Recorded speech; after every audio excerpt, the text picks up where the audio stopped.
Welcome back to Kids 3 Minute Histories. In this episode, we're going to talk about the English children in World War II.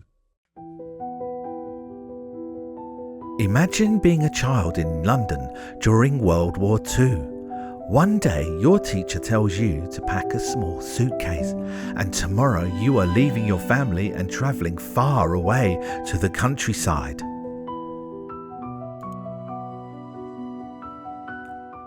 World War II began in 1939, when countries around the world started fighting a huge war.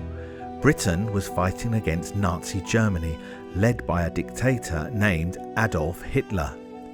People in Britain were worried that German planes might bomb big cities like London, so the government decided to move children somewhere safer. Children were given labels with their names and addresses. Many carried a small suitcase with clothes and a box holding their gas mask. They said goodbye to their parents at train stations. Some children were excited about the adventure. Others were frightened because they had never been away from home before. Thousands of children climbed into trains with their teachers. The trains travelled for hours, leaving the busy city behind. For many children, it was their first time seeing wide green fields, farm animals and tiny villages. When the children arrived, families from the village would choose children to stay in their homes. Some children stayed with kind families and enjoyed farm life. They collected eggs, explored forests and played in the fields. But others felt homesick and missed their parents and friends in London. For many city children, countryside life was completely new. They helped feed chickens, fetched water from wells, and played in wide open spaces instead of crowded streets. Some children even said it was the happiest time of their lives. To the top. Wait for me, we're coming too. But while thousands of children were safe in the countryside, London and other cities were being bombed by German planes. This is why leaving home was so important. It kept children safe and out of danger, even if they missed their families. When the war ended, most children returned home to their families. For some, it was a happy reunion, but others had grown so used to countryside life that leaving their new friends was difficult. Many of the children who were evacuated during World War II are still able to tell their stories today.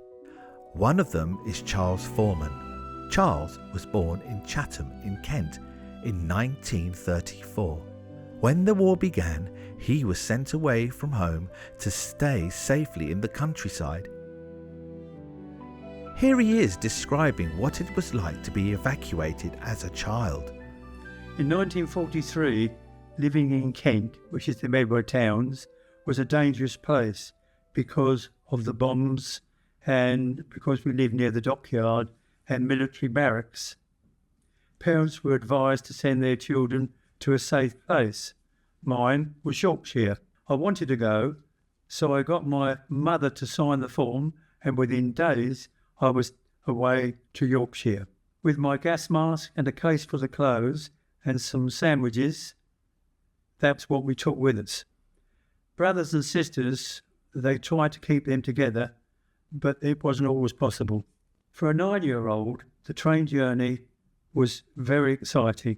Unfortunately, our train broke down at a place called Starbeck. So that night, we slept in the school hall. And then the next day, we continued our journey to Halifax, and then by coach, by bus, to Selby Bridge Town Hall. There we sat waiting for local people to pick us out and to take us home. Mr. and Mrs. Binns chose 4 of us. Luckily, we all lived in the same street in Chatham, so we knew each other. So that made it more friendly, better for us for being away from home. Mr. and Mrs. Binns lived in a place called Woodnook Norland, Selby Bridge, which was probably about 5 or 6 miles from Halifax. There were 4 attached cottages up on the moors. 4 boys from London were already there at 2 of the other cottages. The people at the cottages were all related through marriage to the Binns.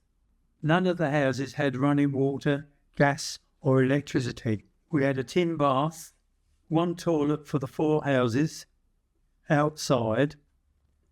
Mrs. Binns got 10 shillings, 50 pence in today's money, per child per week.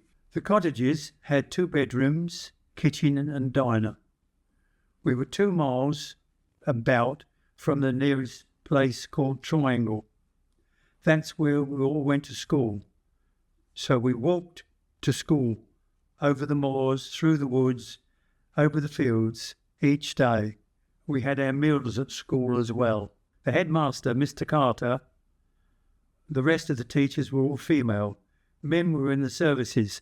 The local children there were ahead of us in their education because they had full-time education. At our school in Chatham, we went to school 1 week in the morning and 1 week in the afternoons. All the evacuees at Woodnock Norland had a great time. Games, making sledges out of the wood, snow, where it was nice and deep. We had a raft for the big stream, and we made a barrow out of the fence. A barrow is like this 4-wheeled thing. It's like a go-kart, really, but it's all made of wood. Mr. and Mrs. Binns wasn't very pleased because we took the wood from the railway fences. As we got bigger, my mother sent more clothes and some pocket money. In 1945, things got better. At home, there was less bombing and so on, so lots of children went home.